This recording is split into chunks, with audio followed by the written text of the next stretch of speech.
Yeah. Hi, so I'm Elizabeth Castañon. I'm the president of the Sociology Club, and thank you. So just quick, thank you for coming to this event, and thank you for supporting us in Social Justice Week. We hope to see you at all the other events. You might have gotten a handout for the rest of the events for the week, and if you didn't, please grab one. But I'm here to introduce Mickey Huff.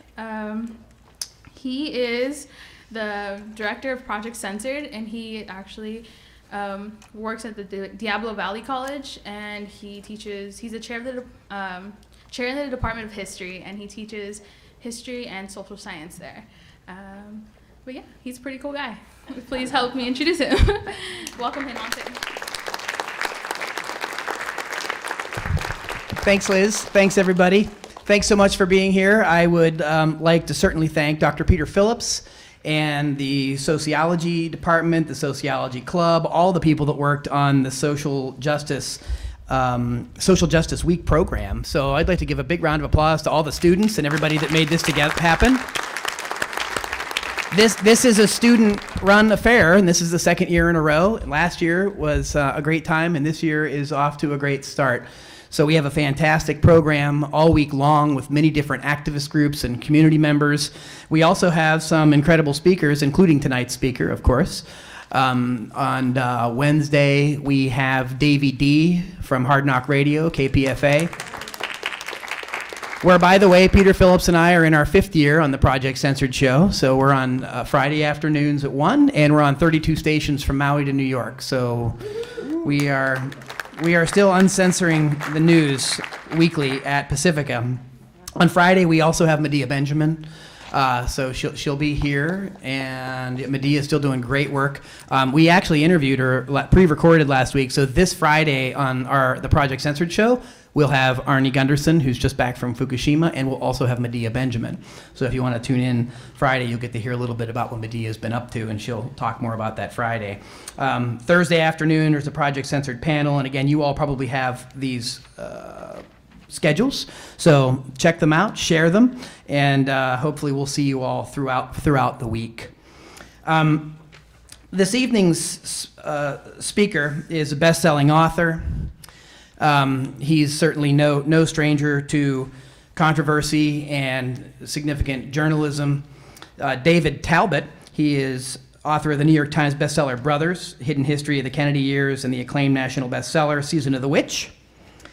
He is founder and former editor-in-chief of Salon. He was a senior editor at Mother Jones, editor for the San Francisco Examiner, and he has written for The New Yorker, The Rolling Stone, The Guardian. He is author most recently of The Devil's Chessboard, Alan Dulles, the CIA, and the Rise of America's Secret Government. It's a fantastic book. It is chock full of untold histories, to riff on Oliver Stone and Peter Kuznick's book. This one is full of it. Really information, actually full of truthful information that the history books have oft overlooked or skipped over. And in fact, the corporate news media has done due diligence to ignore Talbot's work in various stages over the years, but this book has not generated a lot of attention in the corporate news media in terms of reviews. And there's a long history to that, and I'm not going to bore you with all the details, but before David Talbot comes up, I was going to frame a little bit here of the subtitle of his work, The Rise of America's Secret Government.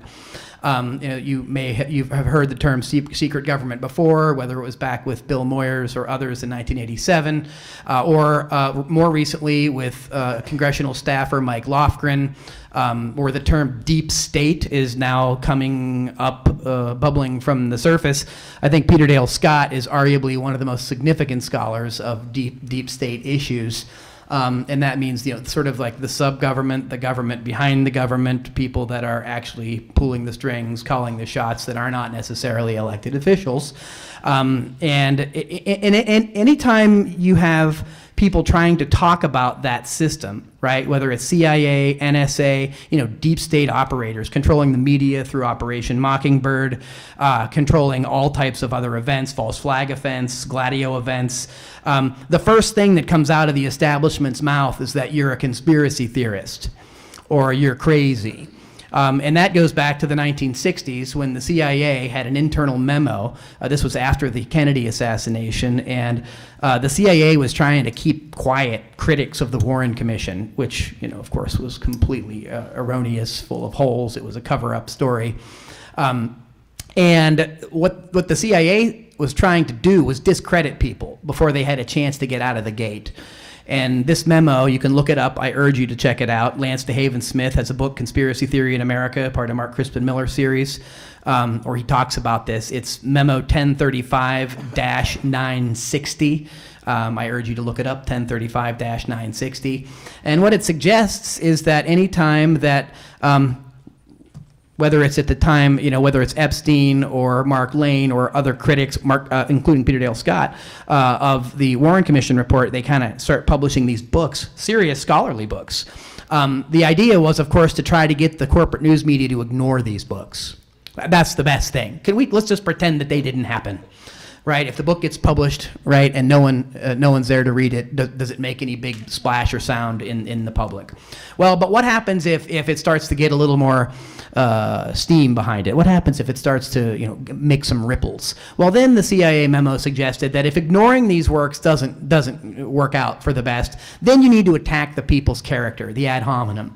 You need to say that they're crazy, and this is the terminology that the CIA wheeled out. In fact, Mark Crispin Miller at NYU, researched this pretty significantly in terms of LexisNexis database and looked for uses of the term conspiracy theorist, and there's this spike in the term coming out of the 60s, and it's been in vogue ever since. Still in vogue now after 9/11, election fraud. It gets trotted out quite tirelessly. But at any rate, this term, conspiracy theorist, this is actually the terminology that's used by the Central Intelligence Agency. So when you hear people in the public echoing and parroting that kind of terminology, they're basically doing the work of the deep state to discredit critics of their operations. And I can think of not many people in our contemporary framework that's really striking a chord with people in the deep state, and I can quite imagine that there are a number of people in the deep state that were not pleased to see David Talbot's The Devil's Chessboard, because it really goes back and looks at the history of Allen Dulles. It looks at the history after World War II and the machinations of all of these kinds of things, and they're very, very, very troubling. And I like the way that David he has there are anecdotes in the book, and he also talks about, well, in order to sort of be able to deal with the darkness, we also have to balance it with lightness, right? Maybe he can riff on a little bit of that. But I want you to keep some of this stuff in your mind while he's speaking, and also to bear in mind a really interesting quotation from the director of the CIA in 1981, William Casey, who said, "We'll know our disinformation program is complete when everything the American public believes is false." And in the days of Donald Trump and sort of corporate circus, bread and circus media, where Trump was just at Worldwide Wrestling, WrestleMania 23, and then he's on the stage with the Republican candidates. Again, the lines are now completely gone between infotainment and our political spectacle, right? And so we need to really think critically and deeply about these many issues. And tonight's speaker is here to help us do that even more. And I would like to give a really warm welcome to a fantastic author and critic of American political culture. Please welcome David Talbot.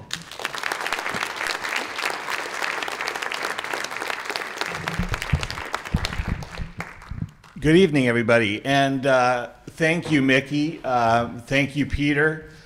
Big fans of your show, and I was delighted to be on your show, as always. As Mickey was alluding to, the space for truth and for deep research within the American media is shrinking all the time. So it's so precious when we have a program like Project Censored, and the work that Mickey and Peter do is really essential. I want to also thank the sociology department and the sociology club. I, too, am a sociology graduate of UC Santa Cruz, class of 73, go banana slugs. It was the only school that would let me in because I was kicked out of high school. So I have a fond place in my heart for Santa Cruz always. Well, today, and I'm very delighted to be speaking on this occasion. Obviously, all of you young and very dedicated people, and some of us older ones as well, are dedicated to the idea of not just having a week dedicated to social justice, but an entire year. And today, I have some prepared remarks, but I'm just going to go off-road a little bit to begin with. Today, I actually, very up close and personal, got to witness America's social justice system, so-called, at work, down in Redwood City, in a courtroom down there.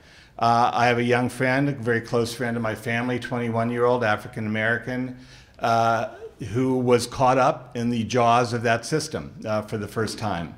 And to see him come in his orange jumpsuit with 70 other people who were assigned two, between them, public defenders who had just seen these people for the first time that very moment, while a coldly efficient judge basically railroaded these young and older people through her system, was just appalling. And I know we've all seen this in our own lives, and you've seen it on TV sometimes or in films, but when you have a loved one who is caught up that way and you just see what's done to them, and they're sort of this stamp that the system puts on them, and the kind of contempt for these human beings that the system has, you see how justice is meted out to people who don't have the money to have a high-priced lawyer. That's what it comes down to. It's all about money. If you have money, you can afford justice. If you don't, you can't. So I'm kind of pissed off right now. And with that kind of rage, I'd like to deliver my prepared talk. So we live in a lawless age. And I'm not speaking here of crime in the streets, as I was talking about earlier, but crime in the suites. Top Washington officials, from the president on down, order remote-controlled assassinations with the barest fig leaf of legal review. Are these human targets guilty or innocent? We'll never know. These decisions to spare or take human life, including the lives sometimes of American citizens, are conducted in star chamber-like secrecy. Since 9/11, our leaders have been playing God, ordering assassinations at will, torture, mind control experimentation, massive snooping on private citizens and foreign officials all over the globe, suspending our civil liberties, and expanding the war on terror wherever and whenever our all-powerful national security state decides it must intrude. Meanwhile, as Washington extends its ominous shadow into every corner of the world and every corner of our lives, Wall Street continues to amass wealth and impoverish the rest of the nation in a frenzy of looting with virtually no government oversight. Since, as Senator Bernie Sanders has repeatedly pointed out, Wall Street owns Washington. Recently, a Doctors Without Borders hospital in Afghanistan was subjected to withering US-led bombardment for nearly an hour, despite the frantic pleas that the medical staff at the hospital communicated to their American military contacts throughout this terrible ordeal. This fiery assault, which took the lives of doctors, nurses, and patients, was clearly intentional, as Doctors Without Borders later charged. The hospital's crime? Treating wounded Taliban fighters, as required under international law. Doctors Without Borders called the hospital bombing a war crime, which it certainly was, and demanded an independent investigation. But in a pattern that is all too familiar, the Pentagon simply expressed its regrets, promised to conduct its own internal inquiry, and there the matter will certainly languish until a bland official statement is released sometime in the future, informing us that a mid-level military fall guy has been reprimanded and the case closed. When it comes to the top lawbreakers in our country, there is no law. there is no public accountability, no truth, no consequences. And when those at the top escape justice, when there is no rule of law, there can be no social justice. Nobody has been prosecuted for the torture and murder of prisoners at so-called CIA black sites during the Bush-Cheney administration. In fact, the only CIA officer who went to prison, the hero, John Kiriakou, was punished for blowing the whistle on waterboarding. President Obama came into office criticizing the excesses of Bush's war on terror, but no sooner did he move into the Oval Office did he tell the American people that we must look forward, not back. And so, with no public reckoning for the Bush era, the Obama administration was free to commit its own violations of international law and human rights, vastly expanding the government's drone-killing program, its Orwellian surveillance system, and its war on whistleblowers like Ed Snowden, a young man whose inspiring heroism is one of the few bright lights of our dark age. It's the age of terror, a word, as Glenn Greenwald points out, that means nothing and yet excuses everything, including our government's own widespread terror, which dwarfs that of Al-Qaeda and ISIS. And of course, while Washington engages in criminal mayhem all over the world, not one of the Wall Street banksters responsible for the great crash of 2008, from which our economy has yet to fully recover, has seen the inside of a courtroom, like the young kids I saw today, let alone a jail. And the tax and credit and labor policies that the criminal masterminds of Wall Street advocate and implement through their hired servants in Washington continue to shift wealth to the upper percentile of America. As this rampant violence and corruption at the top levels of our nation goes unpunished year after year, a deep rot begins to eat away at our national psyche. President Obama harshly scolds Donald Trump for his reckless and morally unhinged public remarks about scapegoating Muslims, taking the leash off torturers, and killing civilians. But it's the endless and illegal war on terror, half of which has been presided over by Obama himself, that has paved the way for Trump's lunatic militarism, authoritarianism, and anti-Muslim fear-mongering. In our age of lawlessness, when no high official is held accountable, then anything is possible. Trump is just the product of America's unbridled id, a creature who has crawled from our moral swamp. And so, as we celebrate social justice this week on the Sonoma State campus, what must we ask of our fellow citizens if we are to arrest our nation's moral decline? First, we must urge Americans to know their history. We Americans, as most of us know here, suffer from amnesia when it comes to our national past. All that most of us know about our history comes from heavily censored school textbooks and the patriotic propaganda spewed out by cable TV news and by Hollywood. Films and TV shows like American Sniper, Zero Dark 30, Homeland, and so on and so on. Spectacles of spin that would make Joseph Goebbels proud. This constant barrage of American triumphalism not only manufactures consent, to use Noam Chomsky's phrase, it manufactures ignorance, a dumbing down of the American citizenry that ironically seems to be only getting worse in the digital age, which was supposed to liberate all of our minds. We all must learn about how oligarchy came to defeat and replace democracy in America, as Bernie Sanders has sometimes alluded to on the campaign trail. But we need to go much deeper than Bernie's sound bites, as important and provocative as they are. As I write in my new book, The Devil's Chessboard, many of the darkest deeds of what some call our deep state or secret government began not simply after 9/11, but decades ago during the Cold War. At the center of this subversion of American democracy was a group of powerful Wall Street and national security figures like the Dulles brothers, men, and they were almost exclusively men, whom the brilliant sociologist C. Wright Mills called, quote, the power elite. Men like Allen Dulles, who shuttled between Wall Street and the shadowy intelligence world in Washington his whole career. They believed that democracy was too important to be left in the hands of people like you and me or our elected representatives. During Dulles's one foray into the Democratic arena when he ran for Congress from the Upper East Side of Manhattan in 1938, he actually told the press that, quote, democracy only works if the so-called intelligent people run it.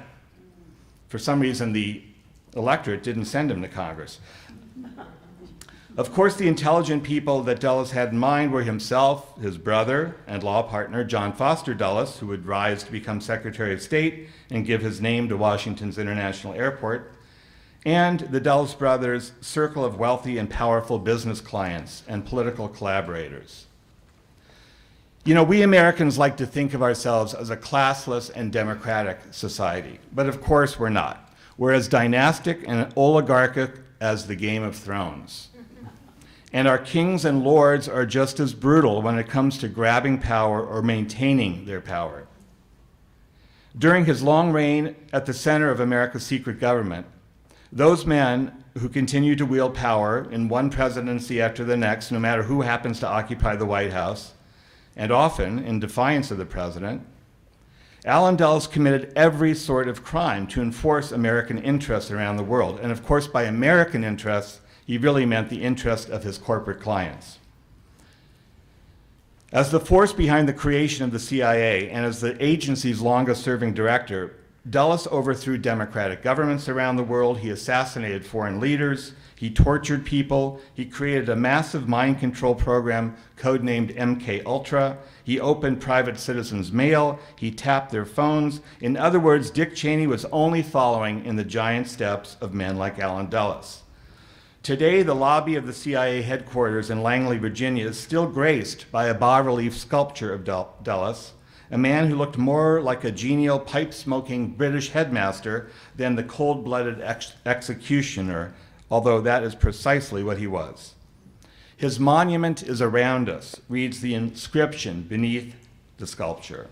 The words sound like a curse on the men and women who work at the CIA, our citadel of national security, and on all those, including us, whom they serve. When men like Allen Dulles are given license or take the liberty of doing whatever they want to enforce America's imperial will around the world, it is of course only a matter of time before they are emboldened to do the same thing here at home. President Harry Truman, who signed the CIA into existence back in 1947, later came to realize that he had indeed created a monster, one that was capable not only of sabotaging democracies overseas and killing elected leaders overseas, but also at home. Truman wrote a remarkable op-ed article for the Washington Post in December 1963, just weeks after the assassination of President Kennedy in Dallas. To some observers during those emotionally fraught days after JFK's murder, the timing of Truman's bombshell of an essay, which attacked the CIA as a growing threat to democracy at home and abroad, was deeply disturbing. Was Truman suggesting that the CIA was in some way involved with the killing of President Kennedy, who had clashed bitterly with Allen Dulles throughout his administration over JFK's efforts to reduce Cold War tensions with Russia and Cuba? I will let those of you who are tempted to read my new book come to your own conclusions about Dulles and Kennedy's fate. As power generally does in cases of national traumas like the Kennedy assassination, the so-called intelligent men like Dulles moved swiftly to cover up the crime rather than to investigate it. Dulles, Kennedy's bitter enemy, got himself conveniently appointed to the Warren Commission, the distinguished group of power players assigned to solve the crime. The panel, under Dulles's firm direction, soon came to its foreordained conclusion that Lee Harvey Oswald, the young high school dropout and mediocre marksman, and self-described patsy, had pulled off the rifle shot and the crime of the century. And since Oswald himself had already been promptly eliminated to spare the nation the trouble of a real trial, he was not there to dispute the Warren Commission's neat conclusion. Case closed. Go back to sleep, America. But Americans, to their credit, were restless and troubled in their sleep. Poll after poll over the last half century has demonstrated that most of us don't buy the official story of the Kennedy assassination.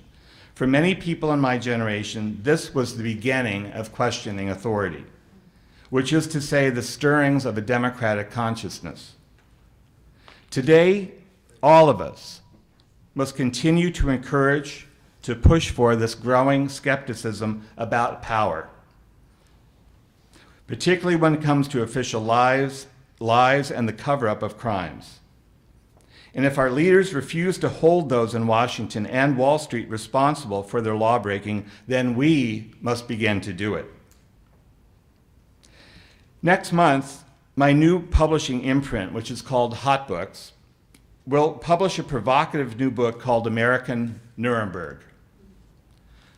The subtitle is The U.S. Officials Who Should Stand Trial for Post-9/11 War Crimes. Thank you. It's by a very good author, Rebecca Gordon, who was a human rights activist in Central America during the Reagan Wars there, and is now a philosophy professor at the University of San Francisco.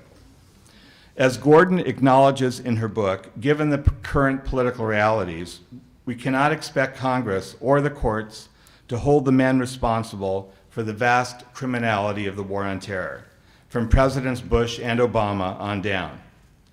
So, inspired by such examples as the Independent War Crimes Tribunal that was organized by the philosophers Bertrand Russell and Jean-Paul Sartre during the Vietnam War, a similarly distinguished group of legal scholars and human rights experts must come together to hold a trial for Bush, Obama, Cheney, Donald Rumsfeld, Condoleezza Rice, CIA Directors George Tenet, Michael Hayden, and John Brennan, military commanders David Petraeus and Stanley McChrystal, and the top government lawyers and psychologists and other functionaries who are primarily responsible for the war crimes of the past 15 years. Gordon writes, quote, "There is a pressing need to bring the United States into the legal community of nations where it must be held accountable for its actions. If the most powerful country in the world," she writes, "can violate international law and human rights with complete impunity, then why should any other nation be constrained? For the sake of the victims of the War on Terror, for the sake of our own national soul, but even more for the future of humanity, we need a full accounting and real accountability for American war criminals. We need an American Nuremberg," end quote. And so let us begin this week that's dedicated to social justice by beginning to examine how we ourselves can restore the rule of law in our own country by holding those high officials responsible for crimes committed in our name.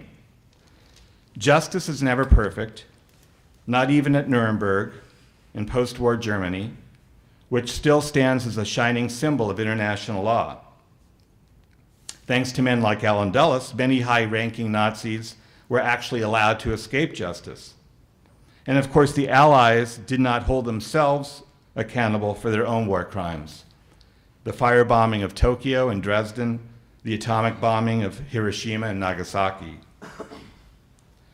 But nonetheless, here today, we can begin to take the first steps in defiance of the official lawlessness of our own age, of this age of terror. We can start the slow wheels of justice by identifying the lawbreakers and their crimes, and we can make clear that these crimes are not being committed in our names. Not in our names. That must become our slogan. We are not good Germans. Someday, even if all of us are not there to witness it, justice will prevail. Thank you very much.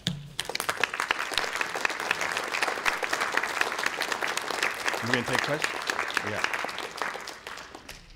like to thank David Talbot for those thoughtful remarks and let you all know that we are going to have a conversation or a question and answer or comment period, and David is happy to talk with you all. We only have one microphone, so that means that when you want to stand up and have your question or your brief remarks, please try to say them or project them somewhat loudly so that the sound carries up here. And I think, do you want to rephrase? Yeah, David will not rephrase your question, but say it into the mic so that other people can hear it, and it will also be picked up on the cameras. So thanks for your cooperation. First question right here. Great. Okay, so the gentleman asked me about two books, which are good books. One is particularly good, I think, James Douglas' book, JFK and the Unspeakable, and the other, Stephen Kinzer's joint biography of the two Dulles brothers, Alan and John Foster. So here's what I think. I think James Douglas, his book was very important. Jim is a Catholic activist. He's a very religious man, very spiritual man. He brought that kind of perspective to this. He saw this as a wound in our American psyche that needs to be healed before we can move on as a country. And the book, I know, as well as my earlier book, Brothers, had a big impact on some of the Kennedy family. Bobby Kennedy Jr., I know, took the book when he went to Dallas not long ago, I think for the first time, to look at Dealey Plaza, where his uncle had been killed. And it changed Bobby's thinking. It changed Theodore Sorensen's thinking, and a number of people. Robert McNamara called me up, the former defense secretary. Of course, had his own war crimes to speak for because of Vietnam. And he thanked me for my book, Brothers. So there was a sense for, I think, a lot of that generation, particularly people or even people who worked with the Kennedys, that this was the kind of truth-telling that we finally needed. And it took 40 years or more before, I think the best books started to come out on this subject. But, each, I think, group of writers has been building on the next. And I think we're getting closer and closer to the full truth about Dallas. And in large part because of the great work done by people like James Douglas. So I heartily recommend that book. Stephen Kinzer, not so much, I have to say. Kinzer is a former New York Times reporter. He was a good war correspondent, foreign correspondent. He's done some good books on the coup, the CIA coup in Guatemala and in Iran. And I think his reporting on those areas is particularly good. But if you're trained as a New York Times reporter, a journalist like he is, it's so deeply inbred, the taboos of our journalism system, that he wouldn't go all the way in certain areas. And he certainly, not the book I read, that he certainly didn't tackle the Kennedy assassination. He certainly didn't put it on Dulles' doorstep, as I do in The Devil's Chessboard. So to answer your final question, do I think the CIA was involved in the assassination of President Kennedy? Yes and no. Not the CIA as it's formally organized, and it wasn't, I think, directed or ordered by John McCone, who was the CIA director at the time, who had replaced Allen Dulles after JFK fired him. But certainly elements of the CIA organized the assassination, and these weren't just rogue people. It was the old boy network within the CIA, which is essentially the core of the CIA. These were people who were still loyal to Allen Dulles, people like Howard Hunt, like William Harvey, who I think is a very important figure, David Morales, and others. William Harvey, as I go into in the book, was the head of the CIA assassination operation, a job that Dulles himself gave to him in 1960, I believe. And he had blood all over his hands. I mean, he was involved probably in the assassination of Patrice Lumumba, the nationalist leader in the Congo. He had very close ties to the underworld, the mafia. When he went to Rome, where the CIA sent him in the final year of the Kennedy administration, because the Kennedys were so furious at William Harvey, he was about to be fired, and so to save his career, the CIA sent him to Rome, where he became head of the station, the CIA station. He immediately asked his deputy there to begin to look for mafia assassins to kill left-wing leaders, Italian Communist Party officials. His deputy couldn't believe it and balked at the order, but that was, and his deputy, a good guy named Mark Wyatt, later went on to tell his children, his grown children, that Bill Harvey, based on things he knew, was indeed involved in the murder of JFK. In fact, he saw Harvey, the head assassin for the CIA, on a plane. He was supposed to be in Rome at the time, but he was on a plane to Dallas in early November 1963. And when he asked him, "What are you doing? Why are you going there?" He said, "Oh, I'm something vague, like I'm there just to look over things." He was probably going to look over things. I think he was going to look at the operation. So none of these guys would have acted on their own. They would have only done so with the green light, with the approval of the old man, as he was known, Allen Dulles. He was a revered figure within the CIA culture, and not only within the CIA culture. This was a man who had an unusual network of power that stretched from Wall Street to the national security circles to the oil industry. Many of his major clients and his brother at their law firm, Sullivan Cromwell, were Texas oil industry clients. So, and he was very well connected to the US military and the Pentagon. There were few figures today, probably no figure today, who is exactly comparable to an Allen Dulles. He's like Dick Cheney on steroids. So, as you look at sort of the chain of command, people who were in power in America, who had the capacity and the gravitas and the stature within that world to set something like this in motion, it certainly, I think, begins and ends with an Allen Dulles. Very important question. So the gentleman is a veteran of World War II, and he has gone to Vietnam and had occasion to see some of the terrible deformities that children are being born there. I suspect because of Agent Orange. It's that Agent Orange, which of course was the herbicide that was sprayed randomly all over Vietnam to destroy the foliage so we could have better targets. Pardon me? Created by Monsanto. Dow Chemical. Yes. Now they're going to combine it with glyphosate, Roundup, and Sure. spray it around here. And so, I mean, to me, what this suggests is, again, yes, these were war crimes that were committed against the people of Vietnam that continue to have these terrible effects that never were punished, that the people responsible for this at Dow Chemical or the Pentagon were never brought to justice. And in fact, of course, every war has these terrible environmental and health problems, disasters that continue to ripple decade after decade. Right now, we're creating a new Agent Orange calamity in Iraq and Afghanistan through the operation of these open-air burn pits. Do people know about the burn pits? The burn pits are these huge waste dumps that were built by, guess who? Dick Cheney's company, Halliburton KBR. Made a fortune off them. And they burn everything in them, at every military base in Iraq and Afghanistan. Plastics, metals, medical waste, old munitions, human body parts. And our soldiers are forced to breathe this junk 24/7.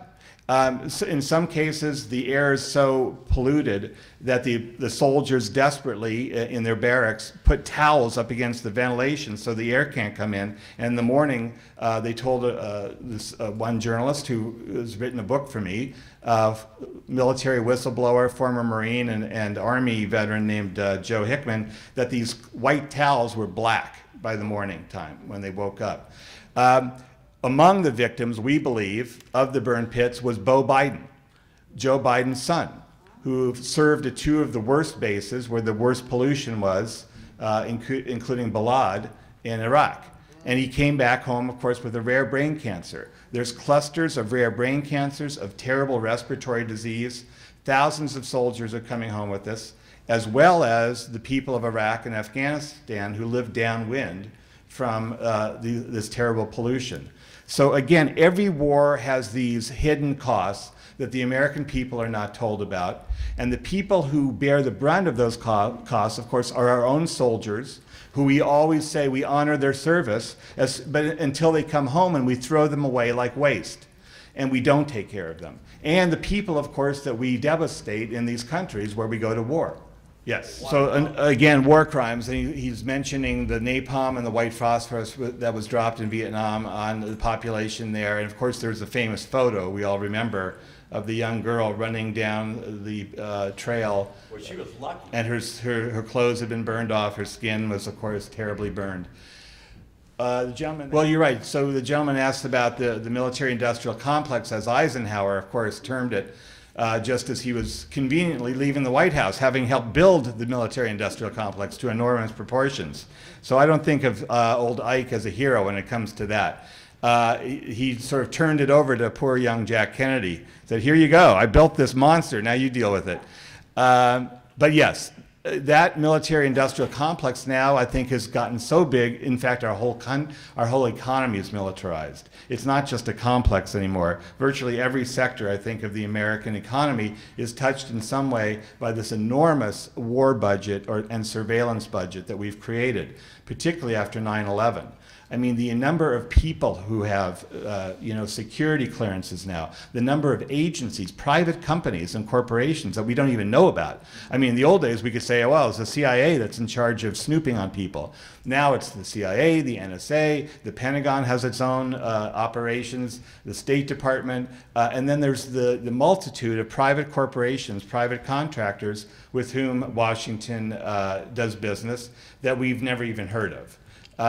So, the entire nation has been militarized at this point. Sometimes out here in bucolic, California and the Bay Area, it's easy to lose track of that. Although, Silicon Valley is also been recruited into this war effort, and it plays an important role. And of course, the Defense Secretary, who is now Ashton Carter, routinely comes out here to pep up, the Silicon Valley CEOs, telling them how much we need them.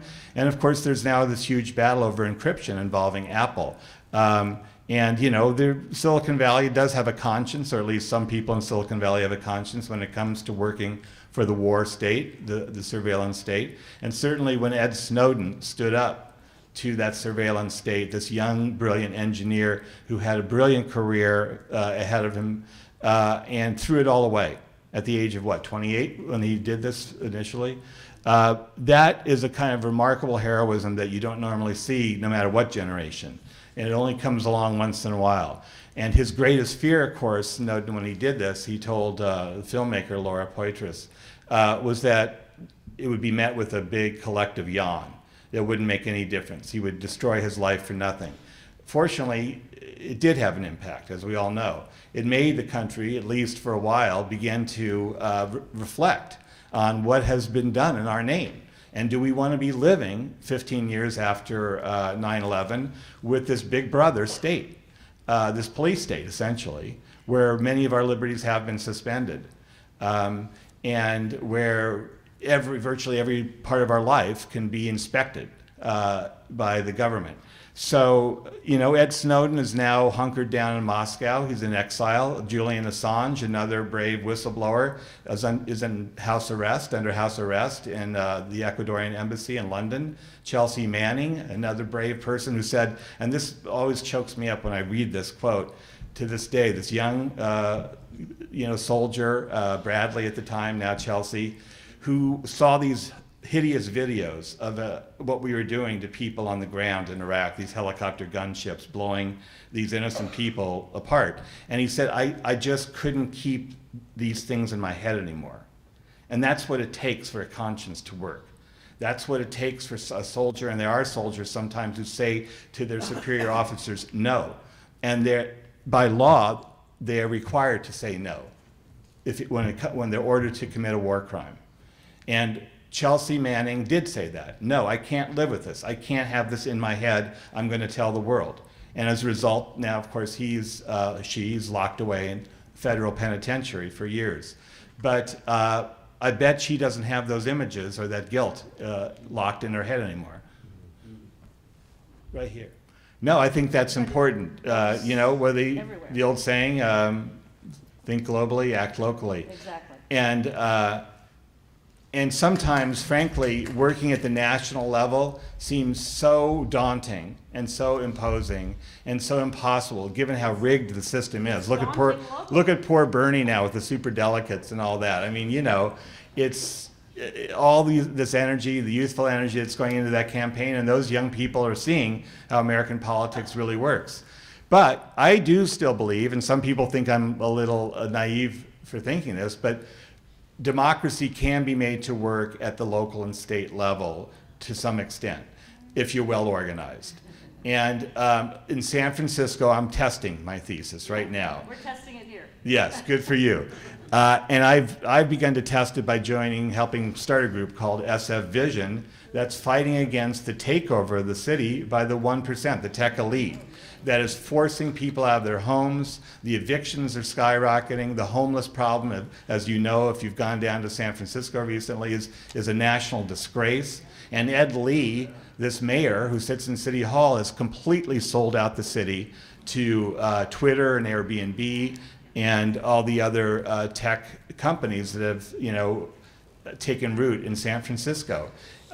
He decided to just let thousands of new tech employees, high-paid tech employees, come into the city through tax incentives and all that without having any housing for them. So guess what? The landlords who had, people who didn't make quite as much already in these homes thought, oh, I can make 3 or 4 times as much if I throw these clowns out. So thousands of people are being evicted now. I just heard of a woman in my neighborhood who had been trying for years to get pregnant with her husband, did get pregnant, got an eviction notice, and miscarried a few days later. I mean, so it just, the human tragedy of this, is palpable right now in cities like San Francisco, where the wealth gap has exploded. At what point do Americans just say enough to that? Enough to the war state, as we were talking about earlier, but also enough to this obscene wealth gap. Bernie Sanders, no matter what happens to his campaign, is owed a huge debt of gratitude by the American people for playing the role of rabbi and the crusader and champion for the people. Again, reminding us of how out of whack our country has become. And, we all have to just now get organized. So I'm a writer. I didn't want to leave my room, my comfortable room, and get into the streets again at my age. I used to do it a lot, I was younger when I was your guys' age. But I did. At 64, I decided, well, for my kids, if my kids want to live in San Francisco, if they have any chance, as the young filmmakers and creative people they are, of staying in the city where they were raised, then I have to get out there and fight. And that's what we're doing. I'm sure a lot of you are as well. Speaking of Social Justice Week.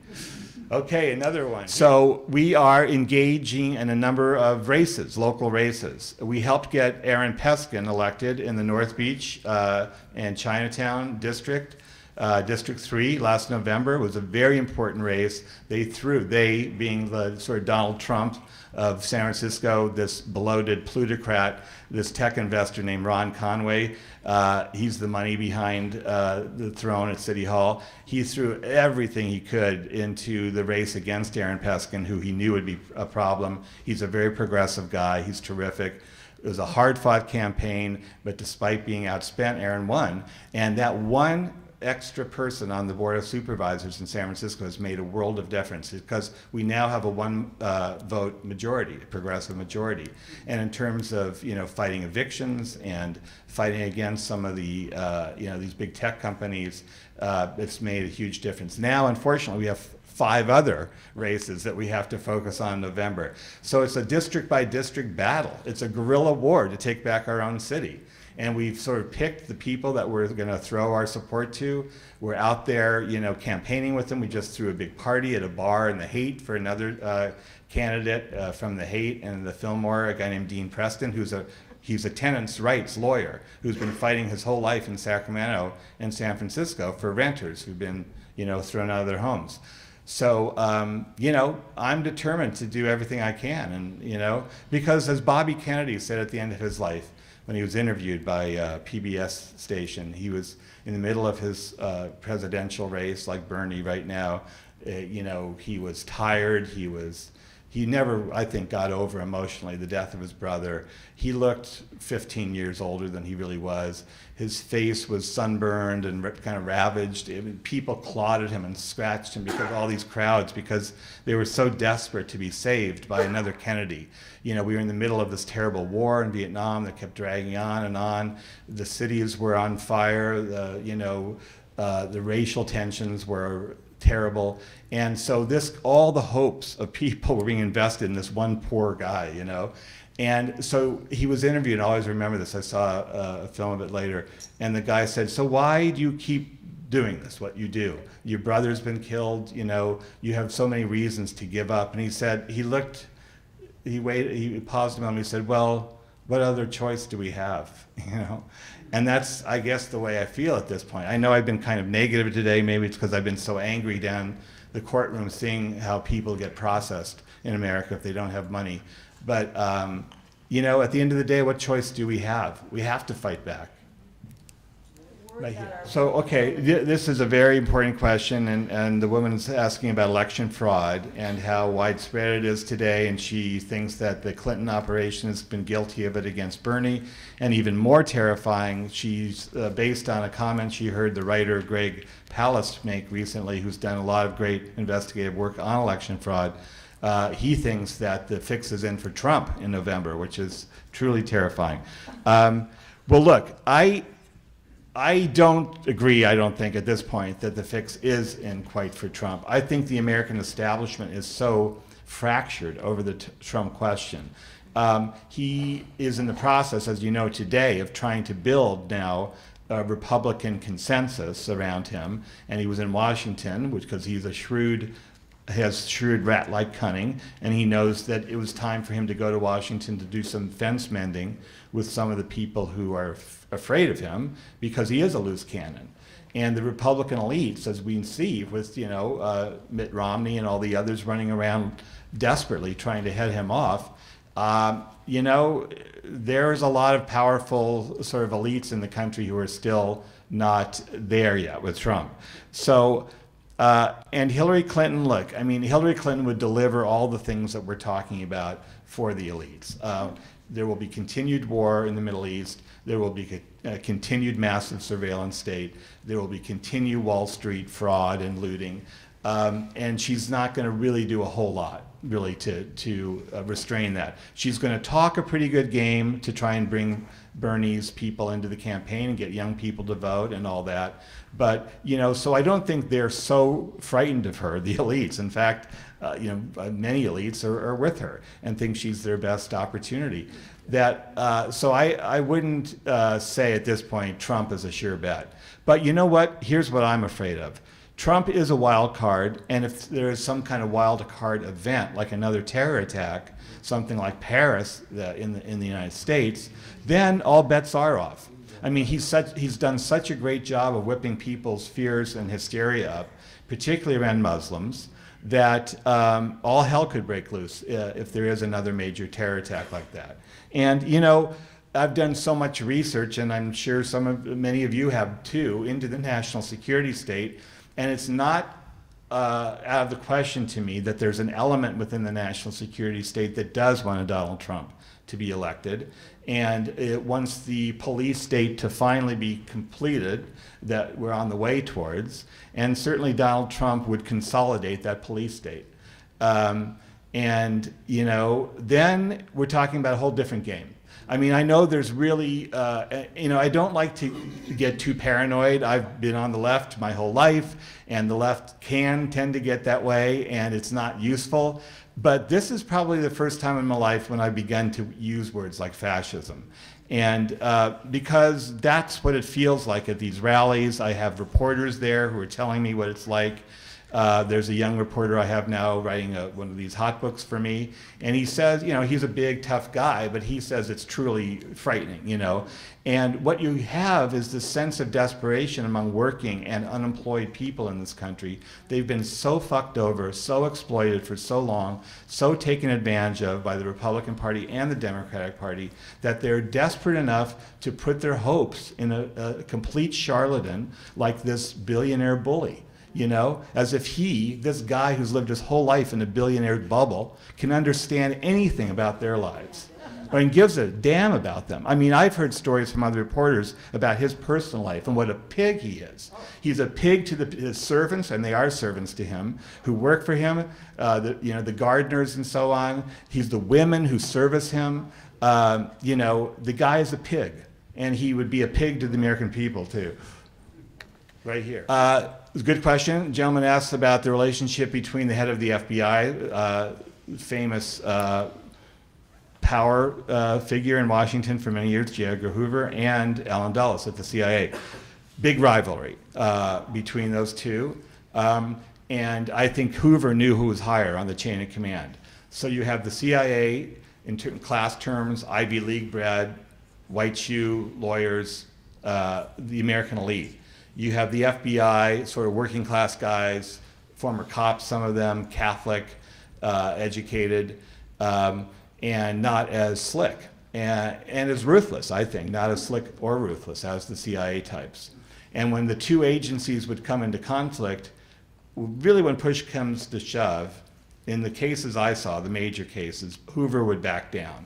And in fact, in one case, I talked to a guy, a former FBI guy, who said Hoover told him basically, when it comes to me versus the CIA, I have to back away. So I think they did cooperate around the Warren report because there were mutual interests there. In the case of the CIA, I think they were the perpetrators of the crime, or at least this core group within the CIA, and the FBI basically was embarrassed. They blew it. They were played by the CIA. And so Hoover was very, of course, obsessive about guarding the reputation of the FBI, so he went along with the cover-up so his own agency wouldn't be tarnished by the investigation. Yes. So did you all hear that? The gentleman sees some parallels between 9/11 and the Kennedy assassination, as do other, I think, scholars of the deep state, like Peter Dale Scott, the retired Berkeley professor. Yeah, and one of the, I think, I would agree. Look, I haven't done my own deep research into 9/11 as I have done into Dallas, but just sort of in a surface way, I agree with your observation. One of the key parallels there is somehow security melted away that day. And the security before the event, too, of course. I mean, the president was being told, at his ranch in Texas and other times, that there was an imminent threat. And the country didn't take precautionary measures. The other thing that is a parallel that's similar about both of these deeply traumatic events that changed American history in profound ways is that one of the almost immediate consequences was this further militarization of American life. And in the case, of course, LBJ taking over the White House from Kennedy, you had with Kennedy a young president who was determined to reduce Cold War tensions, was freaked out about the possibility of a nuclear war with the Soviet Union, and was doing everything he could through back channels to establish some kind of communication and rapprochement with Khrushchev in Moscow and with Fidel Castro in the last year of his administration in Cuba. And of course, when LBJ was determined to withdraw from Vietnam. I interviewed Robert McNamara, Kennedy's Secretary of Defense. I interviewed other key people who worked with him, and they all told me that Kennedy fully intended to withdraw from Vietnam completely after he safely beat Barry Goldwater in the 1964 election. He knew if he did it before then that Goldwater would use it as a club against him during the campaign. And so, in contrast to that, of course, we know what Lyndon Johnson did as soon as he became president. He led us into the biggest military debacle of our history. Mickey, do we have time for a couple more? Okay. All right. You were hovering there. I felt surveilled. Back over here. And then we can so the questioner takes note that a lot of the people doing sort of the deeper investigative work on secret government and that kind of thing in America are getting older and may drop dead at some point. I don't know if there's something, I give myself a few more years, but no, I hear you. I mean, Peter Dale Scott, who I revere, who's kind of my mentor, he's in his 80s now. Noam Chomsky's not getting any younger, and Cornel West, and a lot of my heroes. I just spent all day with Chris Hedges in Princeton, New Jersey, because one of the books we're going to be doing under my imprint, Hot Books, is a series called Unspeakable, which will be in-depth conversations with people who get marginalized by the media and don't get the attention they deserve. And I think of Chris Hedges as one of those. Chris, fortunately, is in great shape, and he's younger than I am. He's about 10 years younger. But that's one of the reasons I actually started Hot Books, to begin to identify some of these up-and-coming writers like Alexander Zaitchik, who is this writer who's done some really good work on the CIA and is now, as I mentioned earlier, working on this book about the Trump movement. So, yeah, I mean, it's the job of the older editors and journalists like me, before we do kick the bucket, to identify some of these younger people and help them if we can. The last question was, see, I'm old, I forgot. Different worlds, different sets of... Different, yes. So we talk past each other. Yeah, well, look, I mean, when you've had a media that's consistently dumbed people down, as I was talking about during my speech, not just Fox News. I mean, I look at some of the people I helped train, speaking of younger people, at Salon. And I was very proud of a number of these people, Jake Tapper, and others, who was my sort of young up-and-coming political correspondent at Salon when I was running Salon, and now, of course, is a CNN anchor. I think, is that really the best for Jake, that he's now a CNN anchor and he's asking, a lot of political circus questions, horse race questions about these guys. Sometimes you see the old flair that Jake has, and he's a little tougher on people, which is good. But, by and large, the American media exists solely for ratings. Les Moonves, the head of CBS, said, Trump may be terrible for the country, but it's not bad for our ratings. I mean, it's that sort of cynicism that's been driving the media for so long now. And the results we're seeing now is an uneducated American public. In some ways, less educated, strangely, as I said, in this digital age, when we supposedly are exposed to so many news sources, than they were in the old days when Walter Cronkite and a couple other guys told us that's the way it was, at the end of each newscast. I mean, we had 3 networks telling us that's the way it was, and that was it. But in some ways, the level of discourse, the political debates that, many people have commented on this, when you look at the old TV debates between Nixon and Kennedy and other presidential campaigns, you go, whoa, they're using big words, Not like, I have a bigger dick than you, I mean, I just could not believe the GOP debates. I mean, so, yeah, so I think that's what's going on now, is that none of us are living in fact-based reality, really, unless you're really diligent about seeking out news sources and you make that your job. And that takes time, and it takes the will. While it's easier mostly to just sort of look at the 2-headed babies and what Trump said today, Yes, Mickey? Trump kind of jumped the shark. Yeah, exactly, that's the level. Rhetoric is right around that age level. And obviously his Republican opponents didn't know what the hell to do. Then they floundered around. They looked gobsmacked at first, and then Rubio, of course, tried to get down the gutter with him, and that was even more embarrassing. And then he flamed out. I think he might have a tougher time with Hillary, and I'm not obviously I'm not a supporter of Hillary, but I think number one, when he does it to a woman, it doesn't come off quite as entertaining. It comes off as kind of sexist and also just crude and, tasteless. Thank you. You're my thesaurus. Yes, back here. Well, that was the theme of my whole talk. So the gentleman asked about after Clinton was almost impeached over a consensual sex act, why wasn't George W. Bush, even the hint of an impeachment process as a result of the outrageous lies that got us into this war that we're still paying for in many ways. Bingo, you put your finger right on it.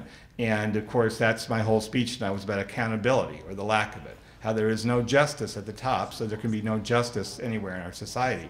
And when this happens repeatedly, I mean, there were some hearings about Vietnam. There were some hearings about the CIA and their excesses after Watergate, the Church Committee. I mean, we had sort of the inkling or the beginnings of that kind of system of accountability in the 70s. But there was a massive sort of backlash against Vietnam. There was a huge anti-war movement. People were appalled by Watergate, and so there was popular will, and frankly, there were people on Capitol Hill, like Senator Frank Church, who had the guts to lead that, facing massive and scary resistance from the CIA. CIA wanted to kill him, literally. So, and he died rather young, and I'm still not quite sure how that happened. I think he was in his 50s when he died. So it takes enormous courage for the political system to hold its own crime, hold its own people accountable for those crimes. Look, and with the war in Iraq, you had also this major complicity of the American media. I mean, even the great vaunted New York Times, that's supposedly our great public watchdog, and does do a lot of terrific journalism. I mean, they jumped on that bandwagon and rode it all the way. Judith Miller and others, and it wasn't just her, but she was the one who helped invent the whole story about the yellow Niger and yellow cake in Niger, and the weapons of mass destruction. And Still looking for him. Still looking for him. She was disciplined, but her editors were not. They continued on their careers. So again, there's no accountability in the media world either. And it's not just a mistake. That's such a colossal error that costs so much human life. Those people all should not ever be in front of a TV camera again or have a high-level job. And yet all of them continue. William Crystal, who helped get us into this war, one of the chief neocon propagandists, he's being quoted every day by the New York Times and this and that about Trump now. He was on Bill Maher the other night.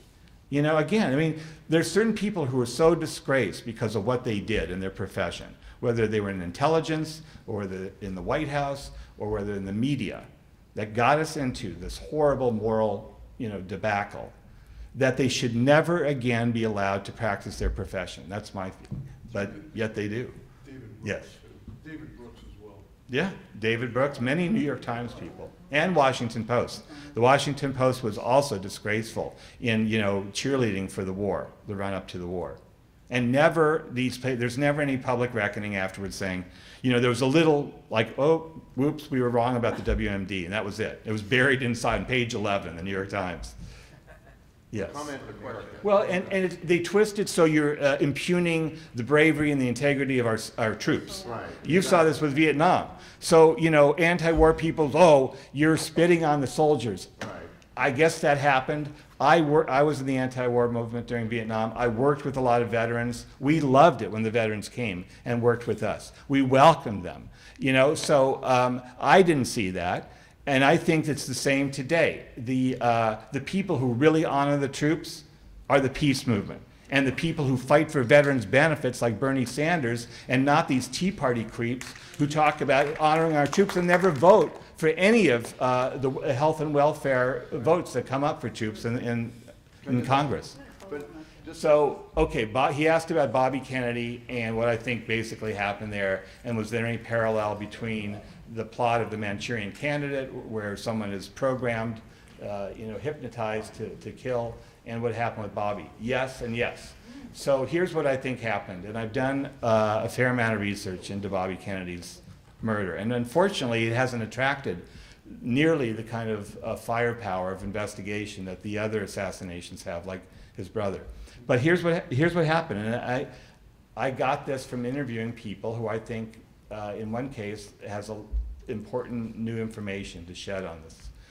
I think that as soon as Bobby announced for president, his life was in danger. His family knew this. Jackie and his brother Teddy begged him not to run. They knew, the whole family knew, that JFK had been killed as a result, if you read my earlier book, Brothers, had been killed by a conspiracy. They knew that the people who had killed JFK were still out there. So imagine the bravery of this guy he had what, 10 or 11 kids at the time? His family's begging him not to run, but the whole country's in a mess. He knows that he goes for he went through a long night of the soul trying to figure out whether he should run or not. He was tortured by the decision.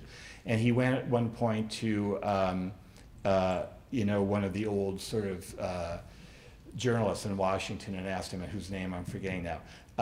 And he said, well, if you can live with yourself knowing that Lyndon Johnson or Richard Nixon will be the next president, then you don't have to run. And of course, he couldn't live with himself knowing that that was going to be the case. And of course, as soon as he announced, Lyndon Johnson soon after, announced his resignation. So it had an immediate impact. So Bobby throws himself into these campaign rallies, and there's no Secret Service protection. He has one ex-FBI guy named Bill Barry. He has Rayford Johnson, the former Olympic athlete. He has Rosie Greer, former LA Ram. A couple guys, protecting him in huge crowds. They claw at him, they scratch him. He was being stalked, I think, as JFK was. JFK could have been killed in Chicago, we now know. There was a parallel plot there not long before Dallas. He was being stalked in Florida. The CIA was waiting for its moment. So I think that was what they were doing with Bobby too. They were waiting to see if he'd actually make it. And the California primary was the turning point, because as soon as he won California, his way was pretty well paved to Chicago. And as he said at the Ambassador Hotel that night, now it's on to Chicago and we'll win there. And he probably would have. Dick Daley, the mayor of Chicago, had called him that night, congratulated him, said, I'm on your team. With Dick Daley sort of talking about crooks, controlling things, he looked in pretty good shape. So here's what happened. He comes off the stage, he goes into the pantry, he's being led to a press room to meet with the press. It's a very narrow, dark space, and shots begin to ring out. One of the shooters, obviously, is this young guy, Sirhan, but he's in a complete daze. Strangely, John Frankenheimer, the director who made the Manchurian Candidate, I interviewed, and he said he saw Sirhan, and he had this weird flash that this is Manchurian Candidate, which is really eerie. I mean, it's like, talk about life imitating art, or art. John Frankenheimer, he was staying, Bobby, at John Frankenheimer's house in Malibu while he was in LA. His wife said, I interviewed John's wife later, she said we went back to home that night after Bobby was shot, and Bobby's wet trunks were still in his room, and it's like, I always remember that image. Anyway, so gunfire erupts. Sirhan is, by all witnesses' accounts, about 4 to 5 feet in front of Bobby Kennedy. He's firing wildly, and as soon as he begins to shoot, his arm is grabbed by a number of people, including George Plimpton, the famous writer, and others, and they wrestle him down. They slam his arm down. None of them later testified that there's any way he could have fired the fatal shot. He probably did shoot Paul Schrade, who's a great guy, who was the United Auto Workers activist who was working on Bobby's campaign. Paul got hit in the head that night, and he survived miraculously. But the fatal shot that kills Bobby Kennedy is fired at point-blank range because there's gunpowder burns on the back of the skull, from behind his left ear, I believe. It was the left ear. So what I think Sirhan's role was a decoy.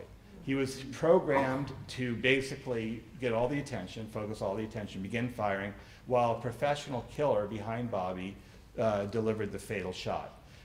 There was a security guard. There's been a lot of attention devoted to him, as you know, Thane Eugene Caesar, who actually did pull his gun. And here's the interesting part. Thane Caesar worked for a security firm, a private security firm. I later found out that a guy named Robert Mayhew, who was the private security guy who the CIA went to do a lot of its domestic dirty work, because under law, the CIA can't operate on US soil. So what they would do, and I'm sure they still do this, they work with local police departments that often have a kind of spy unit within the Metropolitan Police Force in New York or Los Angeles. They also work with private security contractors, and Bob Mayhew was one of those guys. He ran one of the biggest firms. And he later, and he was hired by the CIA to recruit the mafia to kill Castro. So we know he was a killer. And we know that he was doing assassination, wet work, as they say, for the CIA. Later, he gets himself appointed head of Howard Hughes' operation in Las Vegas. So again, he's working closely with a lot of organized crime people, and now he's situated in Las Vegas. I was told by somebody who worked in that organization at a high level that that he saw Thane Caesar meeting with Mayhew and Mayhew's top security guy shortly before Bobby was killed. It makes sense to me that the hit would have been delivered that night by these private security guys who were hired that night just for that occasion from a firm that was run by Mayhew. I mean, how convenient is this? The CIA, assassination contractor runs security firms with guys with guns. And he supplies it to the hotel that night. And one of them leading Bobby into, the pantry, I think quite easily. If it wasn't Caesar, it might have been another, Thane Caesar's gun was never tested by the police. There was lots of weird forensic stuff. Sirhan's gun only held 8 bullets, but there was clear physical evidence that there were more than 8 shots fired that night, and audio evidence as well. The coroner of Los Angeles County, very famous guy, Tom Noguchi, said in his memoir, Sirhan is not the assassin. Based on the forensic evidence, there was no way he could have fired the fatal shot. So that is not a case that's closed, and every time, of course, that Sirhan comes up to be released, there's very powerful forces that don't allow that because they want him to go to his grave as the Lee Harvey Oswald, as the John Wilkes Booth that we all think killed Bobby Kennedy. He didn't kill Bobby Kennedy. He was the fall guy, like Lee Harvey Oswald. He was in a deeply hypnotic state when he was arrested and taken into jail. The prosecutors and the homicide cops who interviewed him said he was totally out of it. He didn't know what he'd done. He was like on the moon. So that's the way they worked. And if you read my book about MKUltra, this enormous mind control program, billion-dollar program that they ran under Allen Dulles, you see that they were capable of doing just such a thing. I mean, Allen Dulles even experimented on his own son, who came back from the Korean War brain damaged. I mean, these people are just ruthless. Anyway, one more? Okay, one here. Well, this kind of, unfortunately, psychological deterioration happens often when soldiers are forced to do jobs that they shouldn't be forced to do. I mean, war itself, we all know, is just, incredibly brutalizing for everyone involved. But I think particularly when you're sent into a country to occupy a country, and you should never have been given that assignment, and these people are fighting desperately to defend their homeland, then atrocities always happen. It's happened throughout America's imperial history. Smedley Darlington Butler, who was a great Marine hero who was forced to fight in all these Banana Republic wars, in the earlier part of the 20th century, and he was in China and Philippines and Central America. He later said, and there was lots of atrocities committed there too, in these wars. In Haiti, terrible atrocities in Haiti when we occupied Haiti. When we are sent to occupy other countries, there's going to be strong resistance from most self-respecting people. And then, of course, there's, as soon as soldiers start dying and buddies see their soldiers being killed, they go nuts often. They react, overreact. And this is just, I think, the wages of imperial war. And, as long as we keep sending our young men and women into these kind of wars, these impossible wars, we can expect these things to keep happening. Whether it's blowing up the hospital in Kunduz in Afghanistan, or these terrible things that you mentioned in Vietnam. Out of the helicopter. Yeah, the helicopter. Every day. Yeah, no, I hear you. Okay, last question here, yeah. Who died in the plane crash? Yeah. Yeah. Is there anything to that, or is there a conspiracy to that? Or? I haven't done the research, I'm afraid, on that. Obviously, whenever Kennedy dies now, we get paranoid, so who knows? I've heard some people, who have some valid information, seemingly valid information, have shared that with me, but I just don't know enough myself. I do. Paul Wellstone, yeah. All right, the woman here. Oh, okay. So all of these, Yeah, so she's asking, are there new tools or new types of information that we can access now that we may not have been able to a while ago when it comes to things like the Kennedy assassination. You know, that's everyone's hope that there will be some sort of tech solution to it. I mean, and there have been some interesting things, like they found that this cop's motorcycle recorder was left on in Dallas and Dealey Plaza, and so they recorded the shots. There was a dictabelt that had the shots recorded. Like I said earlier, Bobby Kennedy, there was a radio reporter who had a tape recorder in the pantry at a hotel the night he was killed, and so they recorded boom, boom, boom, the number of shots, and they sounded like there were more than 8. So there could be, although it's pretty late for some of this stuff to come out at this point. Now, what could come out about JFK is very important are documents that the CIA is still withholding in violation of the law. Because of Oliver Stone's film in 1991, JFK, there was such a big public uproar, Congress was forced to pass something called the JFK Records Collection Act. And every government agency under that law was required to release every document it had that was related in any way to the Kennedy presidency and assassination. And I have used thousands of those documents, as have many other writers, to paint, I think, a more accurate portrait of the Kennedy presidency as a government at war with itself. That was an important revelation. So that came out of those documents, and it was quite clear from looking at those documents, Kennedy was at war with the CIA, he was at war with the Pentagon, as he tried to lead America out of the Cold War. There was a massive blowback against him because of that. And when my new book goes further into that, because I found the diaries kept by Arthur Schlesinger Jr. when he worked for Kennedy at the White House, the famous historian, some of which had been published, but a lot of the diary entries had not been published. And again, inside view of the incredible tension that's building within the Kennedy presidency that explodes in Dallas.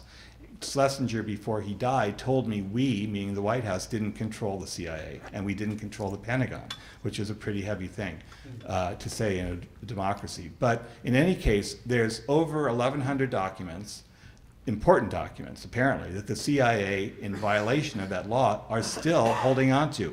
They keep saying, oh, well, in a few more years, maybe we'll release them. Jefferson Morley, a really great reporter who has a great website called jfkfacts.org. It sort of covers the Kennedy assassination as if it's an ongoing news story, which it kind of is. He has filed suit against the CIA under the Freedom of Information Act to get access to those documents. He's still fighting it. Years ago, he was calling Oliver Stone a kook and stuff, and then he got this Who, Jeff Morley? knock on the door, Jefferson Morley. I know Jeff gets some This info guy. I know some people don't like Jeff because they think he plays it too down the middle.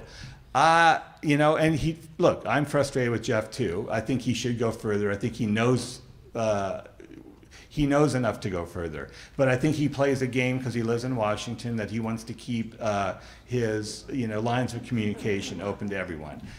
That's not my game, but I understand where Jeff's coming from. I like him, he's a friend, and I think he has done a lot of good work. And one of the things we owe him credit for is this lawsuit. He's really trying to, bust those documents out. So I do think those documents include certain things like Bill Harvey's travel records. I sued the CIA to get access to those travel records. I wanted to prove what his deputy in Rome had told his children, that he flew to Dallas in early November '63. That's a heavy thing, to know that the top assassin for the CIA is somehow flying to Dallas then, right? And we want to know, is that true? And what was he doing there? The CIA refused to release those documents to me. So the only way they're ever going to release those documents, and it's amazing to me that they haven't destroyed them, but I guess at this point there's a paper trail, so they can't destroy certain documents, but is if there's, again, an uproar like after JFK, and there's so much public pressure, the CIA has to do it. Okay, thank you very much. Let's thank David Talbot, everybody.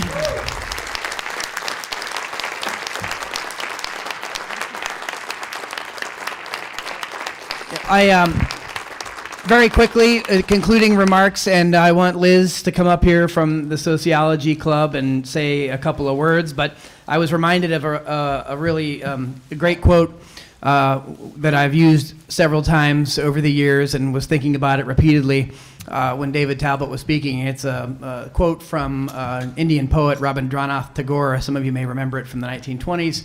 It's truth comes as a conqueror only to those who have lost the art of receiving it as a friend. And a lot of this kind of information, people greet it with skepticism and they don't accept what it is because they'd have to change their whole view of the world and their whole paradigm. But it's really important to try to face the truth and keep asking questions. So we certainly keep doing that at Project Censored, and I'd be remiss in some of my MC duties if I didn't remind you all that this is our 40th anniversary year at Project Censored. And we were founded right here by Carl Jensen at Sonoma State University in 1976. Carl passed away last spring.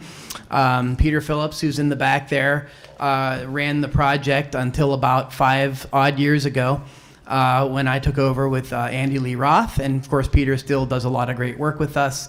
And I just wanted to tell you all that this fall, October, I think it's 21, 22, somewhere around there, we're having our 40th anniversary Media Freedom Summit. We want to make sure that you're all invited.